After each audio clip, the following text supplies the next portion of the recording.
Good morning everyone. একটা সুন্দর বৃষ্টি ভেজা সকালে তোমাদের সবাইকে ওয়েলকাম। কালকে রাত থেকে ঝিরিঝিরি বৃষ্টি হয়েই চলেছে আর সকাল থেকেও বৃষ্টি হচ্ছে। আজ শুক্রবার, বাজছে এখন সকাল 8:30। 8:30 থেকে আজকের ব্লগটা শুরু করছি। একটুখানি ছাদে এসেছিলাম, এত সুন্দর ওয়েদারটা আর ঘরে থাকতে পারলাম না। ছাদে এসে কিছুক্ষণ সময় কাটালাম, তারপরে নিচে গিয়ে সংসারের কাজকর্ম শুরু করতে হবে। নিচে এসে ব্রেকফাস্ট রেডি করে ব্রেকফাস্ট করাও হয়ে গেছে, তারপরে বিছানাটাকে গুছিয়ে নিচ্ছি।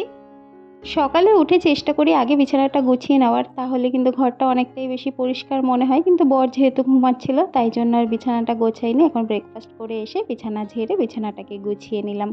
আজ শুক্রবার, আবার নিরামিষের দিন চলে এলো। কালকে আবার শনিবার, পরপর দুদিন নিরামিষ। কিন্তু শুক্রবারটা একদিকে ভালো যে আমরা পেঁয়াজ রসুন খেতে পারি, শুধু মাছ মাংসটা খাই না। শনিবার তো পুরোপুরি ভেজ।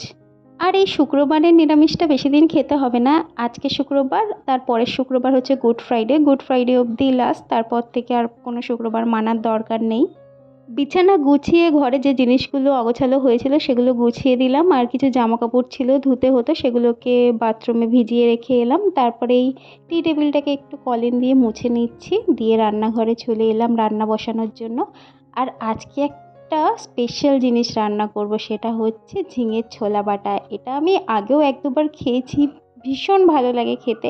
আর আজকে যেহেতু নিরামিষ, তাই ভাবলাম নিরামিষের মধ্যে এগুলোই করা যাক। ঝিঙেটা দিয়ে ঝিঙে পোস্ত করব। আর ঝিঙের ছোলাটা এখানে দেখো একটা মিক্সিং জারে নিয়ে নিয়েছি। আর আজকে যেহেতু পেঁয়াজ রসুন খেতে পারবো, তাই এর মধ্যে দিয়ে দিচ্ছি 6 কোয়া রসুন আর 2টো কাঁচা লঙ্কা। তারপর এটাকে ভালো করে গ্রাইন্ড করে নেব। তোমরা একদিন এই ঝিঙের ছোলা বাটাটা বাড়িতে বানিয়ে খেয়ে দেখো, দারুণ লাগে গরম ভাতে। তারপর কড়া গরম করে একটু সর্ষের তেল দিয়ে দিলাম, তার মধ্যে দিয়ে দেবো একটুখানি কালো জিরে। রসুনটা একটু বেশি করেই দেবে, তাহলে কিন্তু খেতে ভীষণ ভালো লাগবে। কালো জিরেটা একটু ভাজা ভাজা হয়ে গেলে বেটে রাখা ঝিঙের ছোলাটা এর মধ্যে আমি দিয়ে দেবো। এরপর আর কোনো কিছু নেই, শুধু নাড়তে থাকবো। আমি তো হাফ ভাত এই ঝিঙে বাটাটা দিয়েই খেয়ে নিয়েছিলাম। দেখো পুরোটা দিয়ে দিয়েছি কড়ার মধ্যে। তারপরে একটুখানি নুন, হলুদ গুঁড়ো আর একটুখানি জিরে গুঁড়ো দিয়ে দেবো, দিয়ে ভালো করে নাড়াচাড়া করব। এটা জলটা পুরোটা শুকিয়ে একদম শুকনো শুকনো হয়ে আসবে, ততক্ষণ অবধি নাড়াচাড়া করব। আর যখন পুরোপুরি হয়ে যাবে তখন দেখো সেই কড়া থেকে উঠে আসবে।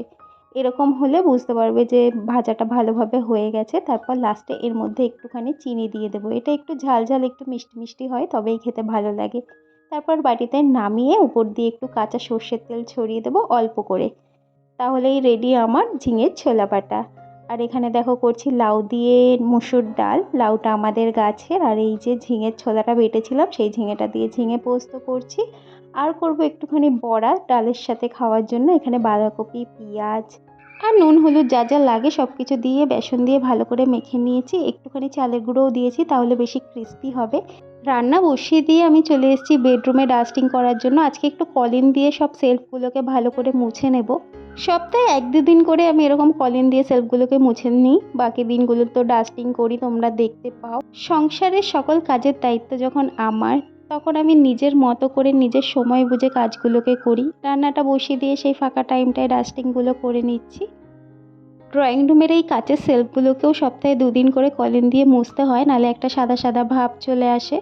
তো এখানে দেখো সমস্ত মূর্তিগুলোকে সরিয়ে ভালো করে মুছে নিলাম। ডাইনিং টেবিলটাকেও একটু গুছিয়ে দিলাম। আমার বর তো সব সময় জামা প্যান্ট খুলে এসে হয় ডাইনিং টেবিলে, নাহলে ঘরের জানলার উপর খুলে রাখবে। তাওয়ালটা কোনোদিনও ভাঁজ করে রাখে না, ওরকমই ছড়িয়ে রেখে যায় ভিজে তাওয়ালটাকে। তো সেগুলো সব গুছিয়ে নিলাম, তারপরে ঘরটাকে ঝাড়ু দিয়ে দিলাম। এদিকে রান্না বান্নাও আমার কমপ্লিট। রান্না হয়ে গেছে, গ্যাসটা ঠান্ডাও হয়ে গেছে। তারপরে এসে গ্যাসটাকে ভালো করে মুছে নিচ্ছি। রান্নার পরে প্রত্যেক দিন আমি রান্নাঘর পুরো খুব ভালোভাবে ক্লিন করি। গ্যাসের নিচটা, গ্যাসের পিছনের টাইলসগুলো, কাউন্টার টপ, ইভেন কি আমি সিঙ্কটাকেও খুব ভালো করে মেজে নিই বাসন মাজার পরে। রান্নাঘরে যেহেতু আমাদের ম্যাক্সিমাম টাইমটা কাটে, তাই আমি চেষ্টা করি রান্নাঘরটা সবসময় পরিষ্কার পরিচ্ছন্ন করে রাখার। রান্নার পরে আমি এই জিনিসগুলো প্রত্যেক দিনই করে থাকি। শুধু রান্নাঘরই নয়, ঘর দুয়ারও আমি সবসময় চেষ্টা করি যতটা সম্ভব পরিষ্কার পরিচ্ছন্ন করে রাখার। গাছগুলোতে একটু জল দিয়ে দিলাম, যাতে একটু জল পড়লে ঘর মোছার সময় মুছে নেওয়া যায়। এরপরে আমি ঘরটা মুছে তারপর স্নান করে নেব। সমস্ত কাজবাজ সেরে স্নান করে ভাত বেড়ে নিয়েও চলে এসেছি। আজকের মেনু তো তোমাদের আগেই দেখিয়ে নিয়েছি। আর আজকের এই ঝিঙে বাটাটা খেতে কিন্তু দারুণ হয়েছিল। তোমরা অবশ্যই বাড়িতে একদিন বানিয়ে ট্রাই করে দেখো। Good evening. খাওয়া দাওয়ার পরে 2 ঘন্টা মতো একটু রেস্ট নিয়েছিলাম, শুয়েছিলাম, আজকে আর ঘুমোইনি। এখন দেখো সন্ধে হয়ে গেছে, জানলাটা বন্ধ করে দিলাম, নাহলে মশা সব ঢুকে আসবে ঘরে। তারপর লাইটগুলোকে জ্বালিয়ে দিলাম, দিয়ে সন্ধে দিয়ে চলে এলাম বাসন গোছানোর জন্য রান্নাঘরে। চা করব, তার আগে আমি বাসনগুলোকে ভালো করে গুছিয়ে নিচ্ছি। আর বাসনের নিচে যে কাপড়টাকে পাতি ওটাকেও ধুয়ে মেলে দেবো, আবার শুকনো একটা কাপড় পেতে রাখবো, তাহলে ওই বাসনের জলটা না ওই ঝুড়ি থেকে নিচে পড়ে না আর দাগও হয় না। সন্ধ্যের পর থেকে খুব একটা কাজের চাপ থাকে না, শুধু একটাই চাপ থাকে, সেটা হচ্ছে রুটি করা রাতের। এটা করতে আমার একদমই ভালো লাগে না, কিন্তু করতেই হয়, কারণ বাড়িতে 3 জনই আমরা রুটি খাই রাতে। তো এখানে দেখো চা করে নিলাম আমার মতো 1 কাপ, কারণ আমি একাই আছি এখন ঘরে।